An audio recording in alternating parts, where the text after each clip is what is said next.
পর্যায়ে থাকছে Exim bank বাণিজ্য সংবাদ। দেশের চাহিদার প্রায় ৮৮% ভোজ্য তেল বিদেশ থেকে আমদানি করতে হয়। এই আমদানি নির্ভরতা কমাতে বাংলাদেশ কৃষি গবেষণা ইনস্টিটিউট নতুন কৌশল নিয়েছে। দেশে প্রায় ২০ লাখ হেক্টর জমি রয়েছে যেগুলোতে কোনোদিন সরিষার আবাদ হতো না। পরিত্যক্ত এসব জমি আবাদের আওতায় আনার পাশাপাশি দেশের অধিকাংশ জমি বাড়ি সরিষা আবাদের আওতায় আনার চেষ্টা করে যাচ্ছে তারা। টাঙ্গাইলেও এবার বেশিরভাগ জমি বাড়ি সরিষা আবাদের আওতায় এসেছে। বিস্তারিত স্টাফ রিপোর্টার টাঙ্গাইল হতে শফিকুজ্জামান খান মোস্তফার প্রতিবেদন, জানাচ্ছেন নূরে মোহাম্মদ ভুইয়া।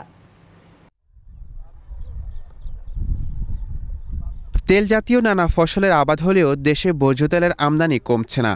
আমদানি নির্ভরতা কমাতে বাংলাদেশ কৃষি গবেষণা ইনস্টিটিউট দেশের নিচু ও পরিত্যক্ত জমিগুলো আবাদের আওতায় আনার চেষ্টা করে যাচ্ছে। টাঙ্গাইলেও এবার যেসব জমি বর্ষার পানি নিষ্কাশন হতে বেশি সময় লেগেছে সেসব জমি আবাদের আওতায় আনা হয়েছে। এতে করে গত বছরের তুলনায় এবার বেশি আবাদ হবে। বাড়ি সরিষা আবাদে দেশি সরিষা থেকে দ্বিগুণের বেশি উৎপাদন হওয়ায় কৃষকরা খুশি।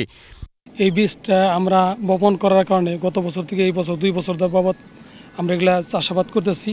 তো পূর্বের তুলনায় এরা লাভজনক। গত বছরও এই শস্যটা আবাদ করছিলাম, আমি এই শস্যটায় আমি ভালো ফলন পাইছি।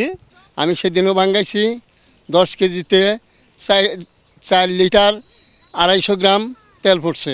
কৃষি গবেষণা ধারাবাহিকভাবে গবেষণা করে থাকে, সেই ধারাবাহিকতায় তৈলবীজ গবেষণা কেন্দ্র আমাদের বাড়ির একটা বড় একটা কেন্দ্র, তারা নিরলস প্রচেষ্টার মাধ্যমে এই জাতগুলা কৃষক পর্যায়ে ছড়ায় দেওয়ার জন্য চেষ্টা করছে।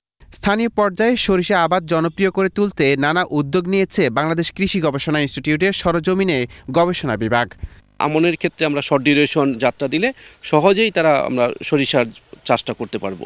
আর মাঘি সরিষা, যেটা কৃষক নামে পেঁচি সরিষা বলে, সেটা চাষ করলে একই জমি থেকে তারা বিঘা প্রতি যখন 3 মণ ফলন পায়, আমাদের বাড়ির সরিষা 14 ডিউরেশন 2-3 দিন বা 5 দিন বেশি হলেও সহজেই তারা বুড়ো চাষ করতে পারবে, কিন্তু ফলন পায় দ্বিগুণ পাবে।